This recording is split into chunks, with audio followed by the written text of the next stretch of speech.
it's taken me some time to realize how far you go, how much you achieve, depends profoundly on the quality of the team that you're part of or leading. And so this is very important to not leave to just chance, but to approach very intentionally. I think the first thing to do if you're building a team is articulate the goal, the mission very, very clearly, and in a way that gets people excited. Okay. So for instance, when I started off in Microsoft India in 2004, we needed something that would energize people and get everybody working towards something big. And having talked to lots of people, I realized Microsoft is a company that is very successful, but it isn't loved or admired. So we created a goal that said, look, we want to realize our potential with India. It doesn't mean much to anybody who wasn't part of that journey, but it was hugely inspiring for the 5,000 people who were part of it. So why do we exist is an important reason. The second thing is you've got to think about the composition of the team. Beyond just what skills do I need and what capabilities do I need? Of course, you need a finance person, you need an HR person, you need an ops person.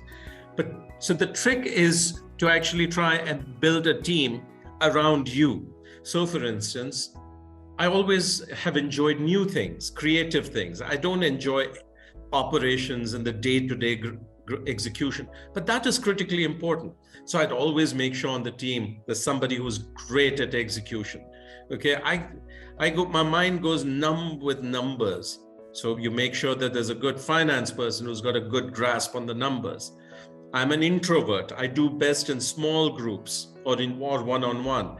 But if you're running a large organization, you need somebody who will celebrate, keep the energy up and, cheerlead and do all that. So you make sure there are at least a few of those extroverts on your team.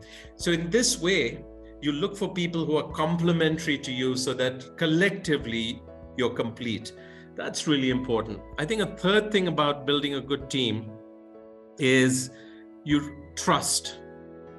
Trust is the glue that holds the team together. And if people don't trust each other and don't trust the leader, it'll fall apart very quickly. Okay. And the final thing I would say is every team needs very clear rules of the game. Okay. The rules of the game are what people call the values, the culture, the norms.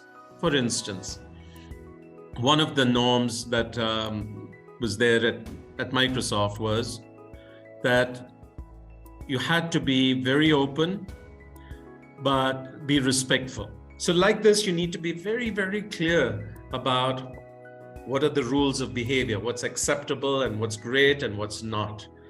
I think if you do these things, you tend to be, generally okay. But building teams is, I think, at the end of the day, as much art and luck as it is about science.